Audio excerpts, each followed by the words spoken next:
Bonjour et bienvenue à toi. La campagne présidentielle est tambour battante en France et il s'avère que la candidate du Front National, Marine Le Pen, a beaucoup plus de chances que les fois précédentes d'être élue présidente de France. Ce serait à la fois la première présidente femme de France et aussi la première fois que le Front National prendrait les commandes du pays.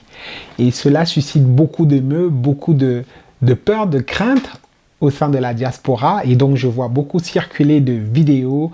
On me pousse des vidéos dans lesquelles certaines personnes auraient considéré la grandeur et la splendeur de l'Afrique et serait retournée en exemple de modèle de réussite sur le continent. Et je vois beaucoup de publications disant aux Africains, de toute façon, vous n'êtes pas chez vous en Occident, il faudrait vous préparer à ce que le Front National vous renvoie chez vous. Dans cette vidéo, je voudrais partager avec toi mon point sur le sujet, ma position sur le sujet et dire clairement pourquoi chaque Africain devrait se considérer chez lui, là où il se trouve en ce moment même. C'est parti. Rebonjour à toi et bienvenue si tu ne me connais pas, je suis Alexis Mbakop. Sur cette chaîne, nous abordons de façon décomplexée les problématiques, les difficultés de la diaspora afin d'y apporter des solutions concrètes, pratiques pour que la diaspora soit la plus forte, riche et puissante financièrement. Nous sommes forts d'ici. Comme je te disais en introduction, il y a comme un air de panique au sein de la diaspora parce qu'en France en particulier, nous sommes entre les deux tours de la campagne présidentielle et il s'avère que la candidate du Front National, donc du Rassemblement National aujourd'hui, est en position favorable par rapport aux précédentes campagnes. Pour la première fois, des sondages estime que la candidate du Rassemblement National pourrait passer et devenir la première femme présidente de France. Mais je voudrais ici en fait challenger les positions, les propositions des personnes par rapport à notre attitude, par rapport à la réponse que nous devrons avoir. Alors comme je disais, beaucoup de personnes propose que les Africains se préparent plus que jamais à retourner dans leur pays, que les Africains considèrent qu'ils ne sont pas chez eux et que cela doit encore être plus ancré dans leur conscience que là où ils sont aujourd'hui, en Occident, en France, ils ne sont pas chez eux et qu'ils doivent mieux se préparer pour rentrer chez eux.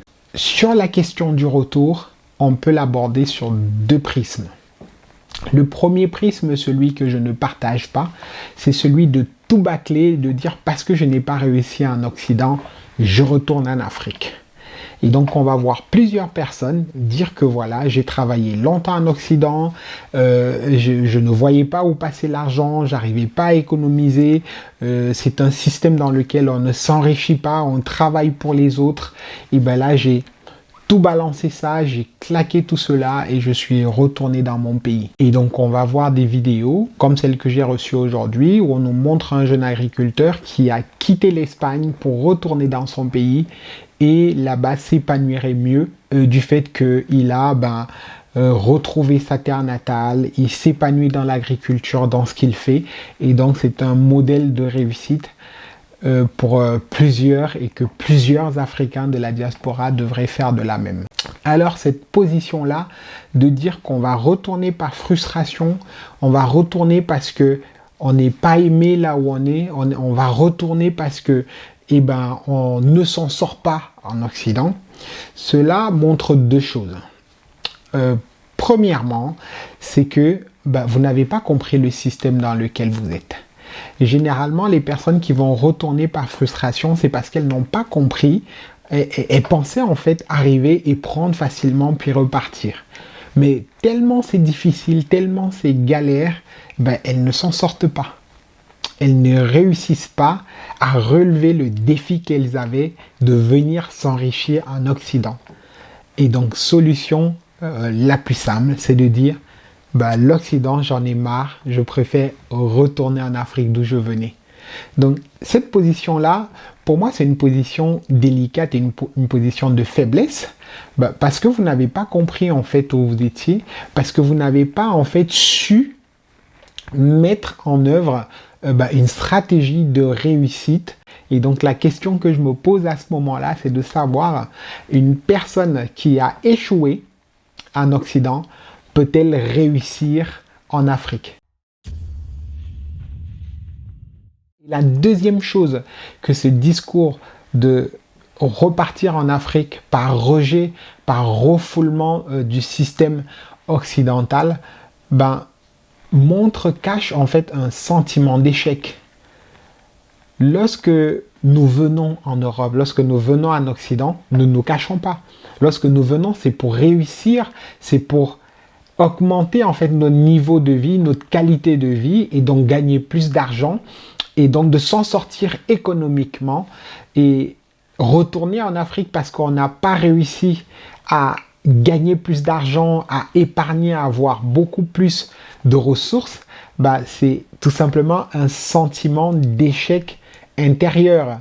Donc, certaines personnes vont vous dire, oui, je gagnais bien ma vie, mais j'ai décidé de retourner en Afrique parce que les conditions de vie en Occident ne sont pas favorables. En fait, est-ce que c'est pas une façon déguisée de cacher le sentiment d'échec? Parce que oui, vous pouvez dire que vous avez laissé un travail où vous gagnez 2000 euros, 2500 euros, mais est-ce qu'avec ces 2000 euros, ces 2500 ou ces 3000, vous aviez vraiment la qualité de vie que vous souhaitiez? Est-ce que vous aviez en fait le confort que vous souhaitiez? Parce que c'est là en fait. Je pense que quelqu'un peut gagner 1500, 1000 euros et avoir son confort, avoir son idéal de vie. Donc si vous repartez par frustration, parce que vous en avez marre, c'est que ce que vous gagnez en fait n'était pas suffisant pour vous. Et donc il y a ce sentiment d'échec. Est-ce que l'Afrique aujourd'hui a besoin des personnes qui partent d'un échec, qui n'ont pas réussi là où les conditions étaient plus favorables, là où les conditions étaient plus simples? Est-ce que c'est en Afrique que ces personnes réussiront? C'est une question que je me pose et dont vous pouvez me donner votre avis dans les commentaires. Le deuxième prisme par lequel on peut aborder la question du retour, c'est celui de se dire: je suis venu en Occident pour réussir, pour gagner plus d'argent, pour augmenter mon niveau de vie social, économique, et donc je vais y parvenir. L'autodétermination, la détermination dans les objectifs qu'on s'est donnés, la détermination dans la mission qu'on s'est donnée. Certes, cela peut prendre du temps, mais si on est décidé à accomplir cet objectif, on peut y parvenir. Et cela passe par deux éléments essentiels. La première des choses, c'est de se dire: je suis venu en Occident pour réussir, je suis venu pour prendre le maximum et donc je n'ai pas besoin qu'on m'aime. Je n'ai pas besoin qu'on m'aime, je n'ai pas besoin d'être accepté. Moi, ce dont j'ai besoin, c'est du respect. Et je pense que toi qui m'écoutes aujourd'hui, tu as beaucoup plus besoin de respect que d'amour. Le respect stipule que tu sois honoré, respecté pour ce que tu produis, pour ce que tu es. Et tu n'as pas besoin en fait d'être accepté, tu n'as pas besoin qu'on ait un regard bienveillant sur toi si tu as quelque chose d'essentiel à proposer. Je prends un exemple simple. Si tu veux te lancer par exemple dans le commerce, dans le business ou dans l'immobilier ou l'e-commerce, quand tu proposes tes services, en fait, est-ce que tu as besoin que les gens viennent te sourire ou te trouvent belle, jolie, ou est-ce que tu as besoin que les gens viennent et achètent tes services? Est-ce que tu as besoin que les gens viennent et reconnaissent le travail que tu fais? Moi, clairement, mon patron peut me considérer moche, noir, tout ce que vous voulez, mais si à la fin, j'ai une augmentation, j'ai des bonus, j'ai tout ce qui me va, c'est ce qui va me permettre en fait de m'établir socialement et de prouver de la personne que je suis. À un moment donné, il faudrait que nous arrêtons d'être sur des positions de sentiment, d'acceptation. Et je pense que c'est là-dessus que joue le Front National, c'est là-dessus que joue le Rassemblement National. Aujourd'hui, on a clairement montré les élections du premier tour, lorsqu'on réunit les voix de toute l'extrême droite, on arrive à 32,5%. Donc en France, un Français sur 3 a voté pour le Rassemblement National. Si on devait considérer que les personnes du Rassemblement National n'aiment pas les Noirs, n'aiment pas les Africains de France, ça voudrait dire qu'un Français sur 3 ne vous aime pas, ne vous porte pas dans son cœur. Et pourtant, tous les jours, vous êtes avec des Français, tous les jours, vous êtes avec des personnes. Cela veut dire concrètement que dans votre entreprise, dans le lieu où vous habitez ou dans le lieu où vous êtes, s'il y a 10 Français, 3 ont voté pour le Rassemblement national. Est-ce que vous devez vous sentir en insécurité parmi les personnes? Je pense que non. Vous ne devez pas avoir un sentiment d'insécurité, mais vous devez être en quête de respect, en quête de considération pour ce que vous êtes, pour ce que vous produisez. Donc si vous êtes une personne de valeur, si vous êtes une personne productive, si vous êtes une personne qui travaille, une personne qui a des résultats, vous n'aurez aucun mal à vous affirmer. Aujourd'hui, on voit beaucoup d'Africains dans la pauvreté, dans la misère, dans la quémande, dans le demander, dans l'attente, dans l'attentisme. Est-ce que vous pouvez faire la différence? Est-ce que vous pouvez montrer une image différente autour des personnes qui vous entourent? De montrer que vous n'attendez rien de personne. De montrer que vous êtes la personne la plus productive dans le groupe que vous fréquentez. De montrer que vous êtes la personne excellente dans tous les domaines sur lesquels vous pouvez partager avec votre entourage. C'est en cela que vous pouvez montrer que vous êtes chez vous, là où vous êtes. Vous avez peur qu'on considère que vous n'êtes pas chez vous. Vous avez peur et vous avez le doute. Et vous pouvez accepter que vous n'êtes pas chez vous lorsque vous n'avez rien de valeureux, lorsque vous n'avez rien de considérable. Si vous aviez de la valeur, si vous êtes considéré, si vous avez des choses importantes à la fois dans les personnes que vous entourez et sur les territoires que vous occupez, forcément vous considérerez que vous êtes chez vous.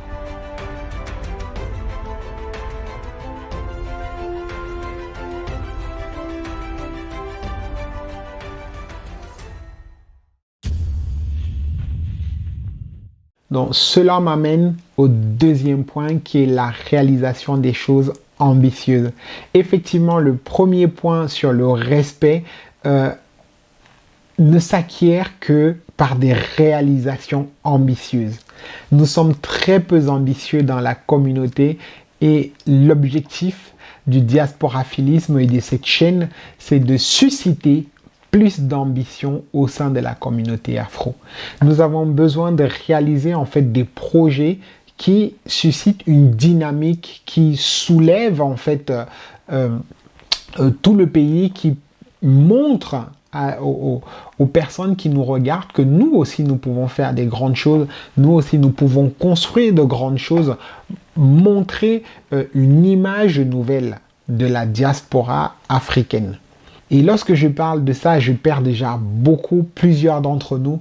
Pourquoi? Parce que là, à ce moment, on dit non, Alexis, nous ne sommes pas chez nous. Alexis, écoute, nous sommes là depuis longtemps, on sait comment ça marche, c'est compliqué, on est cassé. Quand c'est un noir qui propose quelque chose, ça ne passe pas en avant.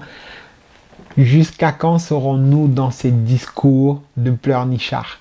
Je vous invite à mettre en œuvre des projets innovants, des projets qui apporte la différence dans la société où vous êtes. Un projet en qualité de vie ne regarde pas la couleur. La créativité n'a pas de couleur. Si vous apportez un projet, si vous apportez une amélioration de vie, si vous apportez quelque chose de visionnaire, de challengeant pour l'avenir, on ne regardera pas si c'est un noir ou si vous venez, on ne regardera pas vos origines pour valider ce projet-là. Au contraire, ce sera plus valorisant pour vous, une personne qui est partie de nulle part pour venir démontrer quelque chose de fort et de puissant ici en Occident. Et c'est à cela que nous aspirons. Nous voulons voir des personnes de la communauté qui réussissent, des personnes de la communauté qui mettent en place des choses qui dépassent nos petites personnes. Et ces personnes qui réussissent sont un tremplin, un socle pour un retour de qualité. Et donc moi je dis clairement non aux personnes qui sont frustrées, qui ont échoué et qui nous disent que la réussite se trouve en Afrique. Et je dis oui aux personnes qui ont pu implémenter des business, qui ont réussi en qui vous dit, regardez, j'ai mis en place des business qui génèrent des millions d'euros. Maintenant, je souhaite que cet argent-là puisse être investi en Afrique pour mettre en œuvre des projets, des business de haute performance. Vous ferez plus confiance à cette personne-là. Vous serez même prêt à ajouter votre argent sur son argent pour que le projet ou les projets qu'il veut implémenter en Afrique fonctionnent. Contrairement à une personne qui vous dit j'ai été salarié, c'était dur pour moi, j'ai jossi, j'ai bossé, maintenant j'en ai marre, je jette tout ça, de toute façon le Front National va prendre le pouvoir, il faut que je rentre en Afrique, viens accompagne-moi, rentrons. Certainement vous dira à cette personne, avance, vas-y, si tu réussis, je te suivrai. Parce que vous n'avez jamais vu cette personne réussir. Et donc, si elle n'a pas pu réussir en Occident, comment ferait-elle en Afrique? Voilà les deux points sur lesquels je voulais partager avec toi ces deux prismes. Donc, le premier prisme de tout rejeter, de tout balancer et retourner en Afrique parce qu'on a échoué en Occident. Et le deuxième prisme qui est de retourner en Afrique justement parce qu'on a réussi. On a réussi en Occident, on a réussi là où on était et on a des garanties de réussir en Afrique. Donc, pour réussir en Occident, pour réussir là où vous êtes actuellement, vous devez comprendre le système, comprendre comment les choses fonctionnent et surtout être ambitieux. Et pour être ambitieux, vous devez considérer que la terre, le territoire là où vous êtes, c'est chez vous. Rien et personne ne doit définir où est le chez vous. Vous êtes libre de vous sentir chez vous, là où vous vous trouvez en ce moment. Et lorsque vous saurez que vous êtes chez vous, là où vous vous trouvez, vous pourrez aisément et facilement mettre en place des choses qui marchent, qui fonctionnent et génèrent beaucoup de ressources qui contribueront au respect de la personne que vous êtes. Voilà donc ce que je voulais partager avec toi. Si ce n'est pas encore le cas, abonne-toi, active la cloche de notification pour ne pas rater de bons contenus comme celui-ci. Je te dis à bientôt pour la prochaine vidéo. Nous sommes forts ici.